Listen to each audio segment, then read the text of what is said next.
أداء استثنائي قدمه الفنان السوري خالد شباط في مسلسل كريستال. تقمصه لشخصية صعبة بشكل مبهر خلاه حديث الناس، والغريب إن خالد من الأساس ما كانش عايز يبقى ممثل. طب إزاي دخل المجال؟ ده اللي هتعرفه معايا في الفيديو ده.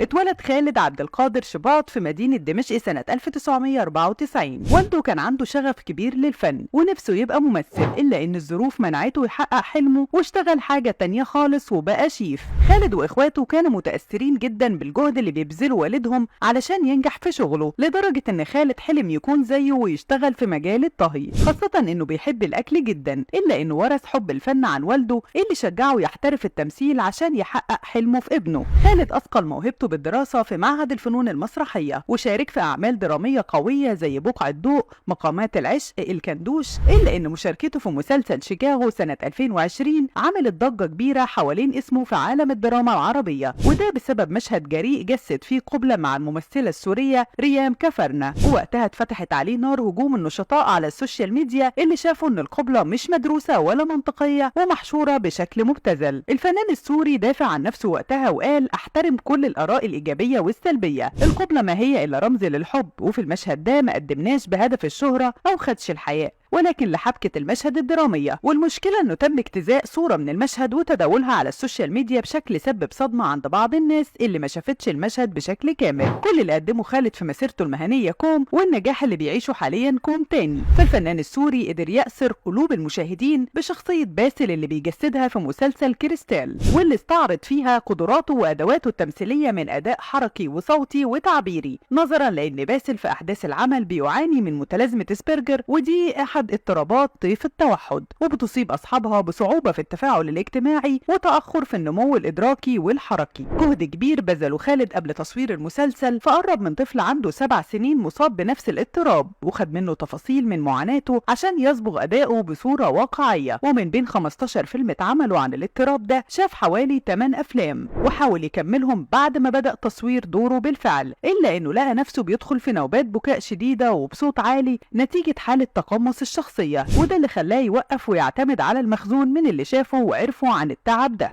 90 حلقة كاملة صورها خالد بشخصية باسل، لدرجة انها سكنته، اتأثر بيها بشكل مخيف حتى في حياته العادية. فهزت ايد باسل طول احداث المسلسل لازمة الفنان السوري حتى بعد ما خلص تصوير، حتى انفعالاته ومشيته وما قدرش يطلع منها. طبيعة الشخصية الصعبة مش هو التحدي الوحيد اللي قابل خالد في كريستال، ده اتطلب منه إجادة اللهجة اللبنانية لأنه بيقدم دور فرد من عيلة لبنانية، واعترف انه استصعب الامر في البدايه وخاف من تعليقات الجمهور اللبناني على لهجته. الا ان الكيمياء اللي جمعته بنجمات العمل اللبنانيات ستيفاني عطله وباميلا الكيك ساعدته في الاندماج مع اللهجه اللبنانيه، ده غير الاستعانه بمدرب التمثيل معن حمزه ومدربه اللهجات جوانا طوبيا. النقاد والجمهور متوقعين ان الخطوات الجايه لخالد شباط هتكون اقوى واكتر نجوميه وجماهيريه على الساحه العربيه. ولما اتسال عن احتماليه دخوله في مرحله الغرور اللي بتصيب كتير من النجوم بعد ما يوصلوا لذروه النجاح، قال: الغرور عدو الفنان، لازم يتمسك بتواضعه زيه وزي باقي ادواته التمثيليه. ده غير اقتناعه التام بجمله تحصينيه من الغرور قالتها له النجمه السوريه سلافه معمار، وهي: تذكر دائما انك انسان ولا تختلف عن غيرك بشيء.